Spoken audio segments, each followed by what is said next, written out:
అల్లూరు జిల్లా ఐటీడీఏ వారి ఆధ్వర్యంలో నడుస్తున్న రంపచోడవరం ప్రభుత్వ ఉపాధ్యాయ శిక్షణ కళాశాలలో పనిచేస్తున్న కె పోతురాజు అను వ్యక్తి కళాశాల విద్యార్థుల పట్ల అసభ్యకరంగా ప్రవర్తించిన తీరును విద్యార్థులు మీడియాకు తెలియపరచడంతో విషయం తెలుసుకున్న రంపచోడవరం గౌరవ ఎమ్మెల్యే శ్రీమతి మిర్యాల శిరీష విజయభాస్కర్ గారు ఈ రోజు కళాశాల వద్దకు వెళ్లి పరిశీలించడం జరిగింది. ఈ సందర్భంగా విద్యార్థులందరూ కూడా కళాశాల పీడి పోతురాజు విద్యార్థినులకు ఇబ్బంది పెట్టిన తీరును, ఎక్కడ పడితే అక్కడ ముట్టుకోవడం, అసభ్యకరంగా ప్రవర్తించిన తీరును మరియు విద్యార్థినులతో కులాలను మతాలను అంశాలను మాట్లాడుతూ ఉండేవాడని గౌరవ ఎమ్మెల్యే శిరీష భాస్కర్ గారికి వారి గోడును వెళ్లబుచ్చుకున్నారు.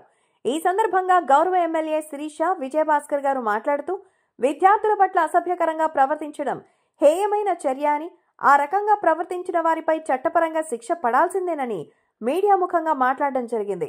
మరీ ముఖ్యంగా ఆ వ్యక్తి తను చేసిన తప్పును కప్పిపుచ్చుకోవడానికి గిరిజన సంఘం నాయకుల మద్దతు కోరడం తప్పు అని, గిరిజన సంఘం పెద్దలందరూ కూడా వాస్తవాలు తెలుసుకుని ఇటువంటి ఘటన జరగకుండా అందరం చూసుకోవాలని అన్నారు. ఈ కార్యక్రమంలో రంపచోడవరం నియోజకవర్గ తెలుగు యువత అధ్యక్షులు మఠం విజయభాస్కర్ గారు, రంపచోడవరం నియోజకవర్గ జనసేన పార్టీ సమన్వయకర్త కుర్లా రాజశేఖర్ రెడ్డి తదితరులు పాల్గొన్నారు. మీ అందరికీ తెలుసు, ఇక్కడ అసెంబ్లీ జరిగే సమయంలో మొన్న మ్యాథ్స్ డే రోజు ఒక సంఘటన జరిగింది. అది పీడీ గారికి అదేవిధంగా ప్రిన్సిపల్ గారికి మధ్య జరిగినటువంటి డిస్కషన్. ఈరోజు దాని నిమిత్తం మన కాలేజ్కి వచ్చి పిల్లలందరితో మాట్లాడి అసలు నిజాలు ఏంటని తెలుసుకోవడం నిమిత్తం రావడం జరిగింది. అదేవిధంగా పిల్లలతో మాట్లాడితే పిల్లలంతా ఉన్నారు, ఒక అసెంబ్లీ జరిగే టైంలో ఒక ప్రిన్సిపాల్ గారి మీద చాలా దారుణంగా ఈ పీడీ అనే వ్యక్తి ప్రవర్తించారు. మేడం, మేము 18 years ఆల్మోస్ట్ వచ్చేసాయి మాకి, కానీ అతని బిహేవియర్ చాలా దారుణంగా ఉంది. అమ్మాయిల్ని రకరకాలుగా మ్యానిపులేట్ చేసే ప్రయత్నం చేస్తూ ఉన్నాడు, అక్కడ ఇక్కడ టచ్ చేస్తూ ఉన్నాడు. ఇక్కడ పర్సనల్ ప్రాబ్లమ్స్ ఉన్నా సరే డైరెక్ట్గా రూమ్లోకి వెళ్ళిపోయి ఏమైంది ఏంటి అన్నట్టుగా చాలా దారుణంగా మా అబ్బాయి ఇట్లాగా చేస్తూ ఉన్నాడు ఈ పీడీ అనే వ్యక్తి.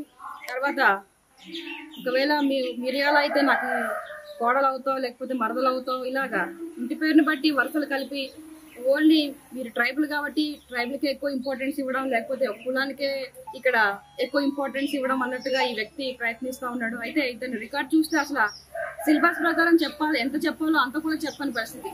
ఓన్లీ ఇతను ఏంటంటే అమ్మాయిల్ని ఏ విధంగా మ్యానిపులేట్ చేద్దాం, లేకపోతే మతాన్ని ఏ విధంగా ప్రచారం చేద్దాం, కులాన్ని ఏ విధంగా ప్రచారం చేద్దాం అన్నది ఇదే పెట్టుకున్నాడు తప్ప పిల్లలకి ఏ విధంగా పాఠాలు చెప్దాం, పిల్లల భవిష్యత్తు కోసం ఏ విధంగా నాకు ఇచ్చిన పదవిని ఏ విధంగా ఆ పోస్ట్ని నేను ఎలాగా దానికి న్యాయం చేయగలనన్న ఇదైతే లేదు.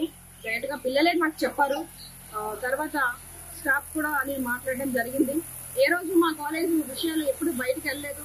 ఎందుకంటే మా కాలేజ్ లోపల కనీసం ఒక మీడియా కానీ లేకపోతే ప్రెషర్ కానీ లేకపోతే ఇతర పొలిటీషియన్స్ కానీ లేకపోతే మత ప్రచారకులు కానీ ఎవరు కూడా రాలేదు. ఈ రోజు వరకు కూడా మా కాలేజ్ అనేది బయటకు వెళ్ళలేదు. కానీ ఇప్పుడు ఈ జరిగిన సిచ్యువేషన్లో ఇట్లా బయటకు వెళ్ళాల్సి వచ్చింది. మేము చాలా షేమ్గా ఫీల్ అవుతూ ఉన్నామని లెక్చరర్స్ అందరూ కూడా చెప్తూ ఉన్నారు.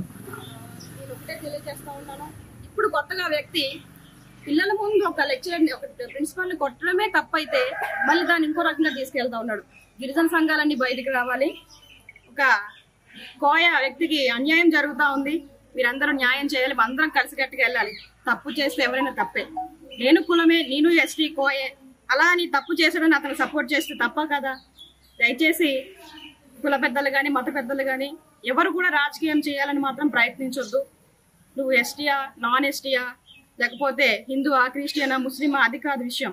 తప్పు చేస్తే ఎవరిదైనా చట్ట ప్రకారం శిక్ష పడుతుంది, పడాల్సిందే. కాబట్టి నేను కూడా మన గిరిజన సంఘ నాయకులు కూడా ఒకటే కోరుకుంటా ఉన్నాను, ఏది నిజం ఏది న్యాయం అయితే అటువైపు వెళ్ళండి. దయచేసి అన్యాయానికి మాత్రం మీరు తాగిపోద్దు. నేనైతే అలాంటి వాటికి నేను ఛాన్స్ ఇవ్వను, సపోర్ట్ కూడా చేయను. కాబట్టి ఇతను తప్పు చేశాడో స్వయంగా పిల్లలే చెప్తా ఉన్నాడు. కాబట్టి అతనికి ఏదైతే చట్ట ప్రకారంగా ఆల్రెడీ నేను పిఓ గారికి సబ్ కలెక్టర్ గారికి విషయం కూడా చెప్పడం జరిగింది. ప్రాపర్ ఎంక్వైరీ చేసి అతనిపై యాక్షన్ తీసుకుంటామని చెప్పారు. కాబట్టి తదనంతరం ప్రాసెస్ అంతా వెళ్తుంది. కాబట్టి తప్పు చేసిన ప్రతి ఒక్కరు కూడా ఎవరికైనా సరే శిక్ష పడాల్సిందే, తప్పుని ఆ యొక్క అనుభవించాల్సిందే అని సందర్భంగా తెలియజేస్తా ఉన్నాను. దయచేసి మీడియా వాళ్ళు కూడా విషయాన్ని అందరికి కూడా తేలిపరచాలని కోరుకుంటా ఉన్నాను. ఎందుకంటే తప్పు చేస్తే కులం లేదు, మతం లేదు, ఏది లేదు, తప్పు తప్పే, నిజం నిజమే. దయచేసి అందరూ అర్థం చేసుకోగలరు. ధన్యవాదాలు.